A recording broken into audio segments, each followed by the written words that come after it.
labas rytas. Važiuojam paimti diną, repą. Visai nelyja, oras geras.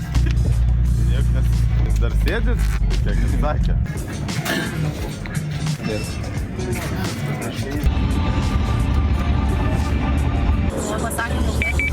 dar iš paskos. Jeigu labai spartiai situojam, tai mes pirmie važiuosim.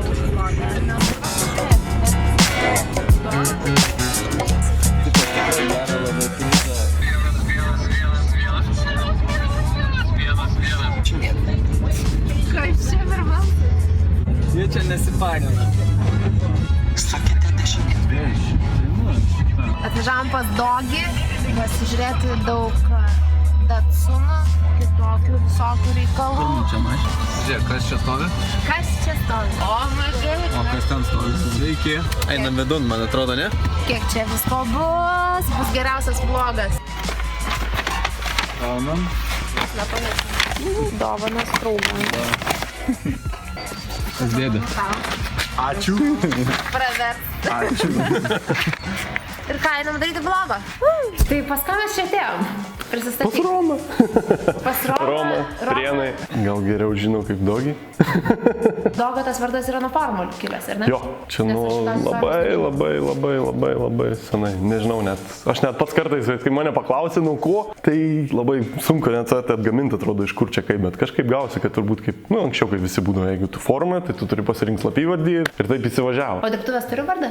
Jo, dabar jau irgi labai daug tokių pereinamų etapų buvo, bet dabar jau lieku prie vienintelio, turbūt DCV Classics. Ar gali papasakoti iš tikrųjų, nuo ko apskritai prasidėjo tavo darbas su automobiliais? Kokia buvo pati pradžia?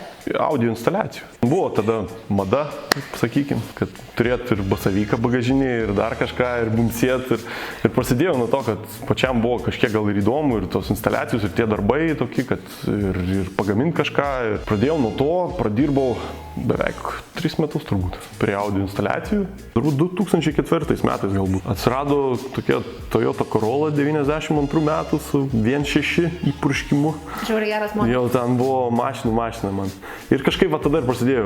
Ratai Aleksoto turgui nupirkti, paskui buvo tokia mada visus dėtos spliteriukus po slenkščiais visokios, modernus tuningas, kaip aš šiandien sakau. Ir kažkaip va ta mašina, jau buvo noras kažką gražesnio pasidaryti, po jos buvo Celica ir buvo Start. Celica čia 94, ta apvalė lempė, kur daugam labai negraži.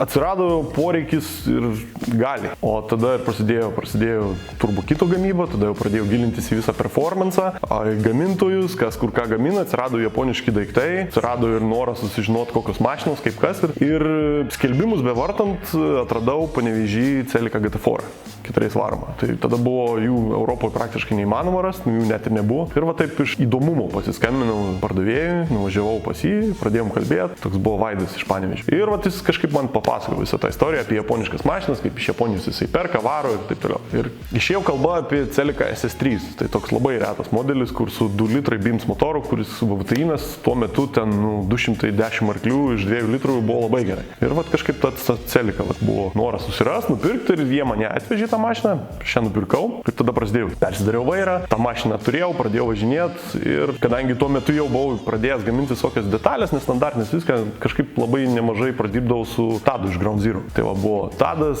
Mindaugas, su kuriais dar ir dabar kai kuriais bendraujam. Ir nuo to kažkaip įsivažiavo. O lengva rasti kontaktus ten tiesiai toje rinkoje, dabar nuo ko prasidėjo? Kontaktų pačių, jeigu paimtumėm tuos metus, kad čia aš kalbu apie 2007, tai tada tikrai nebuvo lengva. Tada buvo daug visokių variantų, bet labai buvo daug aferistų, kur tiesiog nukalipis nusiūs pinigus ir lik be nieko. Pirmas konteineris aplamai, kurį mes atsivežėm, tai kaip aš šiandieną atsimenu. Iš 4 mašinų 3 mirė, 1 važiuojant.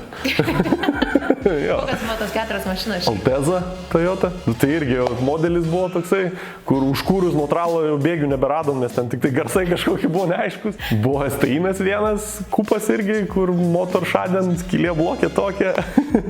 Vienas Darinas STI-nas irgi su greičiu dėžės, man atrodo, problema ir 1 važiuojant. Taip pat ir buvo tas pirmas Japonas, žinai, koksai, atsidarai, ten kalnas hieroglifų, nieko nesupranti, žiūrėk, gal čia kaina gera perka, nesvarbu. Ir va taip. Google Translate, man atrodo, tai ne. Tada nebuvo, jo, tada buvo labai sunku, nes ten tą aukciono lapą atsidarius, tai iš vis nieko nesuprasdavai. Nes ten kalnas hieroglifų ir dar būdavo perbraukta. Tai vat, po to pirmo konteinerių sužinojau, ką reiškia perbraukta aukciono lapas, kad tai yra mašina su defektais. Ir dėl to ta kaina tokia pigi. Kažkaip visą laiką norėjau nusipirkti Celiką pirmos kartos. Jos neradau ir gavosi taip, kad aš aukcione kažkokiam tais nupirkau Datsuną, patį pirmą. Koks ir buvo Datsunas? 280. Jis grįžo ir jis buvo žiauriai, ta prasme, ir stipriai muštas, ir su dokumentais buvo bėda, ir aš tą mašiną tiesiog, taip, kad ir kaip gailėdamasis, bet ją pardavė. Pardavė ir taip užsikabinau, kad reikia kitą susirasti. Ir paskui, kaip visą laiką būna ne aukcione, o forume vienam, sėdint ten gal 9 val. Vakaro, skelbimas, žmogus parduoda už $500 su kalnu detalių ir mailas ir toliau viskas taip įsivažiavo. O kai atsirado ta mašina, tai gausi spontaniškai, ten buvo toks visiškai šalimai projektas tarp visų normalių darbų, pasidarom patys savo. Pabandysim, ką čia gausi. Atsivežai pirmą, tai su tom žiniom darai gerai, bet tave visi rinkoje žino kaip tą, kuris dirba bene kruopščiausiai su šito mašinu. Tai čia ne dėl to, čia paprasčiausiai tas išmokė per visą tą laiką, net tų pačių audio instaliacijų išmokė, kad turėjau labai gerus pačius pirmus, kaip sakant, ir mokytojus, ir direktorius, pas kuriuos dirbau su audio instaliacijom, tai čia buvo audio komponentai. Tai Ramūnas ir Darius. Tai va tie, galima sakyti, ir buvo tas mokytojas, nes aš pats esu tai toks labai mėgstu skubiai greitai daryti viską, bet būdavau gaunu velnių ir turiu perdaryti. Ir kiekvieną kartą perdarydavau, kol pats pradėjau suprasti, kad geriau iškart gerai. Ir buvo labai geras pasakymas man Ramūno, kurį aš visą gyvenimą ir atsimenu. Būdavo, jeigu tu ką nors darai ir padarai ne taip ir sakai, taigi ten nesimato. Jis man sakydavo, klausyk, trusikai irgi nesimato, bet su prišiktais nevaikštai. Tai čia buvo idealus pasakymas, tikrai. Ir šiandien dienai visiems sakau tą patį, nes iš tikrųjų taip ir yra. Tu turi daryti viską taip, ne kitaip. Didžioji masė žmonių, kurie perka tas mašinas, galbūt ir šitas visas senasis, jie nesupranta. Jam tu turi išaiškinti viskas. Aš kaip sakau visą laiką. Žmogus dantistas, turi kabinetą. Vis žmogus nori mašiną savaitgalį išvažiuoti. Jis išvažiavo į miestą, jis ją pasistatė prie kavinės, atsisėdo atsigert kavos, tą mašiną jis žiūri iš 5 metrų. Jam ta mašina reikalinga, kad jinai būtų graži iš 5 metrų. Ar žmonės praeinantys gatvę pažiūrėtų ir sakytų, wow, viskas. Kai toksai žmogus perka mašiną, jis nesigilina per daug į detalės. Jis atėjo, jam pamatė, jam graži tą mašiną ir viskas. Čia patirtis einant Eseno parodoj? Tai Eseno paroda, pirmi metai, tai mes ten iš vis griuvom ant asfalto. O dabar kaip yra, kai... O antri metai buvo viskas, sakėm, ruošiamės, darom, viskas padarysim. Tai buvo praeitį metų žalia mašina, lygiai tokia pati. Puolėm, darėm, viską metėm, padarėm. Iš tikrųjų buvo, gal, nežinau, net su šito palyginimu, turbūt aukščiausios kokybės, kokią buvom padarę. Ta mašina buvo. Gausi taip, kad likus 2 savaitėm iki Eseno, pas mane atskrido iš Austrijos vienas klientas, su kuriuo mes ten dėl Subaru reikalų bendravom ir jisai atskrido su savo tėvu. Aš ten nieko nežinojau apie juos, aš su tuo klientu labai mažai buvau bendravęs, bet žodžiu, jisai atskrido, kaip tėvas palaikė kompaniją. Tėvas iškart laukia išlipus, paklausė, kur yra, gal pasikrauti telefoną kažkur ir užėjau garažą, pamatė tą mašiną. Matė tą mašiną, pradėjau klausinėti, pradėjau vaikščioti ratais, žiūrėti, jisai taip sunkiai angliškai kalbėjo ir jie ten su sūnum kalbėjo ir taip sako, jinai parduodama. Sakau, jo, kaip ir vešim Eseną, parduosim. Tai nereiškia, sako, aš ją perku iškart. Susipažinim. Gausi, kad ta mašina išvažiavo į Austriją. Iš kalbos išsikalbėjom, kad tas žmogus, kuris nupirko, jisai 12 metų pradirbęs Ferrari, pardavėme tą mašiną už tikrai nemažus pinigus. Po to gausi taip, kad jo 2 mašinas iškart atkeliavo pas mane ir jisai sakė, aš pasiruošęs laukti 2-3 metus. Šie metai pas mane vėl buvo perversmas, kaip aš sakau, vertėsi viskas iš tų mašinų vienaip, į klasikinės. O kodėl Zetai? Ta prasme, tu dirbi Europoje, kur yra klasikos, belenkie. Kodėl būtent Zetai? Tai dėl to galbūt, kad pirma ta mašina buvo, mes susipažinom, man japoniškos mašinos visada patiko, man patinka pagaminimo principas, kaip jinai padaryta ir ta mašina yra labai paprasta. Mano vaikystės būdavo tokie motoroleriai minami Makarai, kur būdavo su pedalais. Tai jį galėdavo išardyti su plokščiom replėm ir plokščio atsuktuvu ir 10 raktelių. Tai su Zetkė panašiai. Tai va. O bet šiaip tavo specialybė yra išsilavinimas kažkoks susijęs su automobiliais? Tarptautinis verslas ir valdyba. Tarptautinis verslas, kaip matom. Importas, eksportas. Na, panašiai. Tai kur čia atsirado dabar tas genas? Senelius įtaką padarė? Nežinau, galbūt, nes tiek mano abu seneliai buvo tokie į visą techniką linkę, tiek tėtis šiek tiek buvo, jis daugiau į elektroniką galbūt, bet vis tiek mašinas buvo ir visą laiką pas jį buvo tai kažkokie darbai su to mašinas. O aš nežinau, aš pats iš vis baigdamas mokyklą galvojau, kad aš eisiu į vizualinį dizainą. Aš net neturėjau minčių apie jokias mašinas, apie nieką. Kažkiek buvo įdomu galbūt. Gerai, kai tėtis pirmą mašiną nupirko Volkswagen Golf, tai daugiau remontuodavau, negu važiuodavau. Va ir paslaptis. Žodžiu, jeigu norit Išmokti. turėti reikalų, tai pradėkit nuo pirmo golfo. Ne nuo pirmo, antro. O antro. Dar baisiau. Tavo, tarsi, Facebook'o profilį, kas persižiūri, tai matė ir tavo visokiausių unikalių projektų ir labai įdomių projektų. Kas čia per idėjos, kas čia per, tarsi, tas pats Mersas. Ir, va, papasakok apie juos. Gyvenimo klaidas, neidėjus tave. Iššūkiai savo, kaip aš sakau. Negana to ramaus gyvenimo, tai sugalvoju, ir ne tai, kad aš sugalvoju, bet aš turiu tokių draugų, kur vieną dieną tavo ateina WhatsApp'o žinutė ir sako, klausyk, surask man 190 Mersą, nors žmogus kasdienai važinėja su tikrai brangiom mašinom ir niekada gyvenime negali pagalvoti, kad jam tokios mašinos reikia. Ir paskui jis tau išdėsto visą idėją, dar numeta Piper Motorsport nuorodą, kur tu matai, apie ką kalba eina, ir tu sėdi ir galvoji, kas čia dabar bus. Ir paskui, taip ir būna. Tai kaip sekasi tokia su praktika. projektu? Pamatysit. Ne, vėlgi, eigoje atsiranda kažkokie niuansai, kurių tu negali numatyti tokią mašiną darydami. Plius idėjos pasikeičia. Kur buvo idėja iš pat pradžių padaryti kažkas panašaus į Rocket Bunny ir ten taip toliau, po to nuspręsta, kad galbūt tai yra per vaikiška, nes ta mašina kaip ir gal solidesnė galėtų būti. Ir dabar vėl linkom atgal link Evo 2 ir vėl viskas iš naujo. Ratai buvo nupirkti vieni, dabar reikia kitų, bodis vienas turėjo būti, dabar vėl kitas. Na ir va taip vartosi, dėl to tas mašinas dažniausiai eina į šalį, nes negali jų iš vien daryti. O yra kas, tarkim, kas yra iš tavo visos patirties, ką blogiausio esi radęs, va taip nusipirkęs, kas buvo... Tai iš dviejų sulipdyta. Ir sulipdyta Datsuną vieną. Jo, ir tai ten buvo tokia mašina, kurią aš tikrai buvau pasidėjęs į šalį, kurią galvojau, kad pasiliksiu savo, kaip kėbulą daryti savo. Paskui gausi taip, kad mano vienas draugas labai norėjo Datsuno, aš jam sakau, aš tau ją galiu perleisti pigiai, jis ją pasiėmė, serdė skambina, sako, žiūrėk, atvažiuok biškį pažiūrėti, nes čia kažkas negerai. Važiuojam priekis rudas, galas baltas. Tai va, ir taip labai negražiai sudėta per pusę, bet kol tu jos nerdai, viskas kaip ir gražu. Tikrai sveika, normali, graži mašina, nesurūdijus, o tiesiog per stoikės ir per dugną. Ir taip dugnas vieną ant kitos kardos sudėta ir vis. Pradėjau matuoti geometriją, jinai visą kreivą, tiesiog ant mašiną sudurta per kampą. O vizualiai tikrai sunku pasakyti. Tai nieko neprarandi, donoras, detalės, viskas, tada sekančią gali pirkti kažkokią blogesnę dar kažką. Visi šitie važiuoja iš Amerikos arčiausiai. Toliau tai mano sandėliukas kapinys, kaip aš sakau. Iš ten, iš kur zombiai kyla. Kur čia einame dabar, Dina? Į kapinyną einam dabar. O kapinyne ten yra viskas, iš ko vėliau bus patys gražiausi ir geriausi projektai visai Europai. Tai, žodžiu, pamatysim tik tai mes ir jūs. Kapinys. Idėja buvo tokia, tai pasiburlėjo.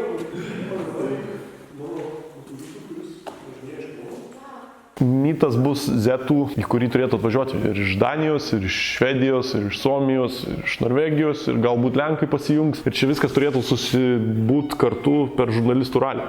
Birželio 3-4. Tai va tokia idėja yra, nežinau, kiek čia pavyks, kiek mes čia išgvildensim, nes čia irgi spontaniškai ganėtinai suvaldo tokią mes sumastėm mintį ir pabandėm užkurti. Birželio 23 visai gera data. Daugai viską.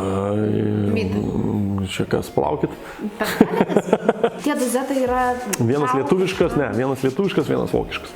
Daromas jau pagal tą naują tvarką, kaip aš įsivaizduoju, kur žmogus visiškai atsidavė pilnai, o kitas tai yra tas, kuris toks šiandienai toks problematiškas. Bet aš teisingai suprantu, kad tas, kur problematiškas yra Lietuva, kaip tas... Taip, dėl to, kad pirmas dalykas, žmogus viską nori pasidaryti pats dažniausiai, nes mūsų tokia prigimtis yra, mes įsivaizduojam, kad mes viską galim padaryti patys. Ir viską bandom. Jo, ir viską norim pigiai. Ir nevertina, paprasčiausiai nėra, aišku, čia negaliu aš irgi taip bendrai kalbėti apie visus absoliučiai, bet tiesiog yra žmonių grupė, kurie nevertina to, ką jie gauna. Jisai vis tiek žiūri į finansinę pusę ir sako, Jėzus, kodėl taip brangiai? Tas brangumas, jeigu pridėtum tą, ką jisai gauna už dyką, tai tas brangumas padvigubėtų. Nes iš tikrųjų, tokią mašiną darant, tu negali suskaičiuoti niekaip visko, kiek reikia. O tikrai yra krūva darbų ir dalykų, kuriuos tu atiduodi už dyką. Tai prasme, jeigu suskaičiuotum darbo dienas, kiek praleidai darbo valandų ar ten dienų, gautųsi 400 valandų praleista, iš jų tikrai būtų 100 kokią valandų, kurios yra nemokamos. Už jas tu negali paimti pinigų, nes teoriškai tu galėtum paimti, bet jeigu tu pradėtum tuos pinigus skaičiuoti tokią mašiną, jos paprasčiausiai vertė pasidarytų ir samata per didelė, kad tie kas nors galėtų pirkti. Tai va, tu aukojasi kažkiek tais pats, man pačiam įdomu ir aš noriu pats padaryti ir čia yra galimybė tą projektą, kaip sakant, už kitų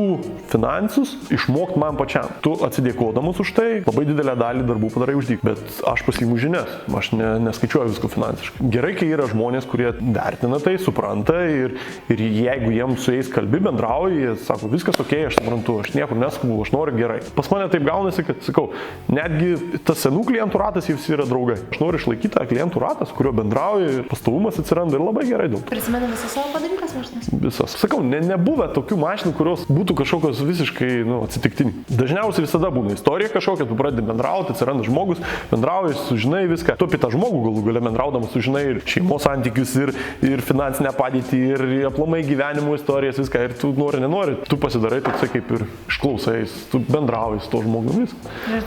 Jo, ir dėl to gaunasi, kad draugai. Ir dėl to yra tas klientų ratas, kur yra draugai. Dėl to ir yra kitoks požiūris. Ir paskui ta mašina, sakau, gauna visai kitokią prasmę. Bet čia tam, kad galėtum sau leisti, taip reikėjo daug darbo įdėti.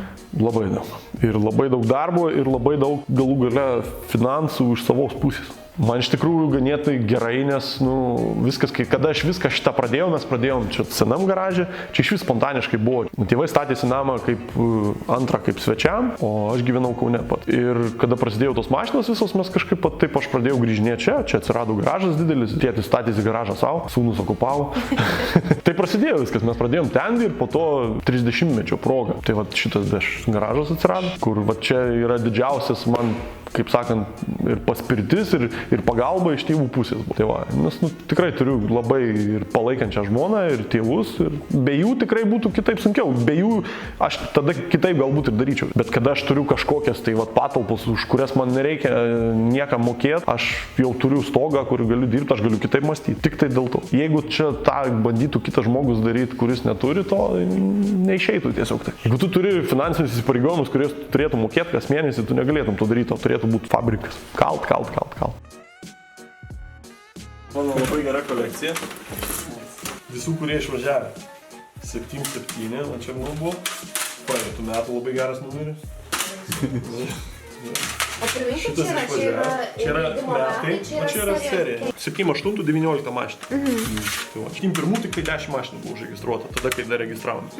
Kas mane pajudė? 100 eurų. Nes aš pati šokėjau mašiną nežaidėjau. Nupirkau galimų stopą 50 eurų. Winter Games.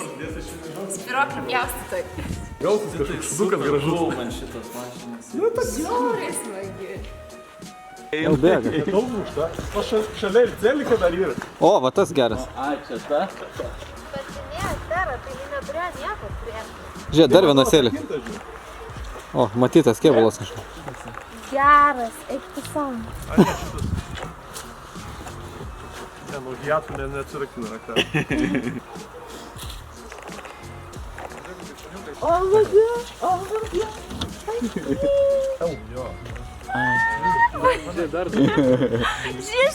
Žiūrėk, eik tu savo. Hello, ladies. Varvaro dar vienas. O, tas gersas, mažas drifteris būsi. Tai va, jinai, jeigu pavyks...